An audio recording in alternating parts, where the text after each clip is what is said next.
आता ही जी अवस्था आहे आजच्या गोष्टीला बोलायचं म्हणलं तर आपल्याला दोन प्रकारचे ऊस आपल्याकडे आहेत. एक तर तुटून गेलेला ऊस म्हणजे खोडव्याचा ऊस आणि काही लोकांनी नवीन लागवड चालू करायला सुरुवात केलेली आहे. असे दोन दोन प्रकारचे ऊस आहेत. तर या दोन प्रकारच्या ऊसामध्ये फुटव्याची संख्या निघणं ही खूप पहिली प्रायोरिटी आहे आजच्या घडीला. आपल्याला एका बेटामध्ये 8 ते 10 फुटवे निघाले पाहिजेत आणि साधारणतः आपल्याकडं एक 4-1 हजार बेटा संख्या असत्या. 4 बेटा संख्या गुणिले 10 फुटवे म्हणजे 40-1 हजार ऊसाची संख्या झाली. बरोबर. आणि 40-1 हजार ऊस आपल्याला 2 किलो पर्यंत नेलं म्हणजे 80 टनाचं उत्पादन येते. परंतु आपली चूक काय होत्या पहिल्या अवस्थेमध्ये, आपण पहिल्या अवस्थेमध्ये 3-4 महिने त्याच्याकडे लक्ष देत नाही प्रॉपरली. फुटव्या संख्या मेंटेन झाल्या का, वाढ चांगली आहे का, दोन पेरातलं अंतर बरोबर आहे का, पाना संख्या जमली का, पाना संख्या योग्य आहे का, खाली मुळांची संख्या जोरात आहे का, मुळाची वाढ चांगली आहे का, ह्या बारीक बारीक गोष्टी बघत नाही किंवा अनावधानानं आपल्याकडे त्याचं लक्ष राहत नाही. आणि मग हे करण्यासाठी फुटव्या संख्या करण्यासाठी असेल किंवा पांढरी मूळ काढण्यासाठी असेल किंवा त्यात अंतर जे अचूक अंतर आहे ठेवण्यासाठी असेल तर यासाठी फॉस्फरस हे अन्नद्रव्य खूप महत्वाचा रोल यामध्ये करत असतं.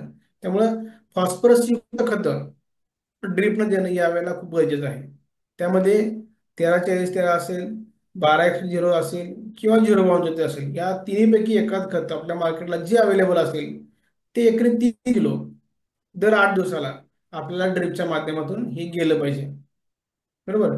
त्यानंतर कॅल्शियम नायट्रेट आणि बोरॉन. तर कॅल्शियम आणि बोरॉनला जी काय खत वाढण्याची जी आपल्याला रथ म्हणलं आपण, एक गाडी म्हणलं आपण खताची गाडी, त्या खताच्या गाडीची दोन चाकं जी आहेत ते एक एक कॅल्शियम आहे आणि एक बोरॉन आहे.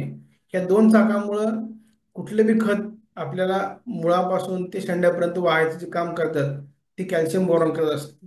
त्यामुळं या कॅल्शियम बोरॉनला कुठेतरी मिस करून चालणार नाही. त्यामुळं महिन्यातून एकदा 3 किलो कॅल्शियम नायट्रेट आणि अर्धा किलो बोरॉन असं नियोजन आपण ठेवलं तर नक्कीच आपल्याला अपेक्षित फुटवे जे आहेत ते 10 फुटवे, एकरी 40,000 ऊस आणि 40,000 ऊसाचं वजन 2 किलोपर्यंत न्यायचं. हे टार्गेट ठेवून आपण जर काम केलं तर हे 13-40-13, 12-0-0-52-34 हे आपल्याला पहिल्याच फेजमध्ये पहिल्या 3 महिन्यामध्ये 3, 3.5, 4 महिन्यापर्यंत आपल्याला ह्यांचा जोर ठेवला पाहिजे.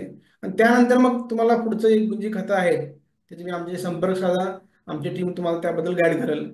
परंतु आजच्या घडीला पाहिजे 13-40-13, पाहिजे 12-0, पाहिजे 0-52-34 आणि आपण द्यायला लागलो युरिया, आपण द्यायला लागलो अमोनियम सल्फेट, आपण द्यायला लागलो 19-19, तर वाढ ही अपेक्षित वाढ होत नाही किंवा फुटवा संख्या तिकडे निघत नाही, मुळांची वाढ होत नाही. त्यामुळे मुळांची वाढ करणं असेल किंवा फुटव्या संख्या मिळवणं असेल तर तुम्हाला फॉस्फरस युक्त खतांचा वापर करणं गरजेचं आहे.